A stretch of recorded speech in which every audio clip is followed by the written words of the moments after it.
Hey there YouTube, welcome back to my channel. Today I'm going to guide you through staking your Polkadot to earn a 12-50% return. First up, download the crypto.com app. I've included my referral link in the description below for your convenience. Using my referral link benefits us both with a $25 bonus, so it's definitely worth it if you're signing up. Once you have the app, you'll need to purchase some Polkadot. Tap on track located at the bottom right corner of the app. This will display a list of coins. Search for Polkadot. To stake it for 12-50%, you need a minimum of 10 Polkadot. Click on buy dot. I won't be purchasing any now since my account lacks funds, but remember you need at least 10. After buying your 10 Polkadot, return to the main screen and tap the crypto.com logo at the bottom center. This opens a menu where you should scroll to finance and select earn. In the top right corner, tap the plus sign to see a list of cryptocurrencies available for staking on the crypto.com app.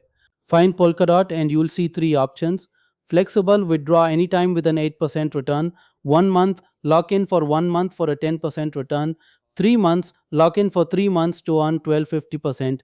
Choose the 3-month option, click continue and agree to the terms. With at least 10 Polkadot, you'll see a confirmation option. Tap it to lock in your stake and start earning 12-50%. It's convenient that you don't need to transfer your crypto elsewhere to stake it. Everything stays secure within the crypto.com app. Even if you prefer not to lock it up for 3 months, an 8% return is still impressive. Thanks for watching and I'll see you in the next video.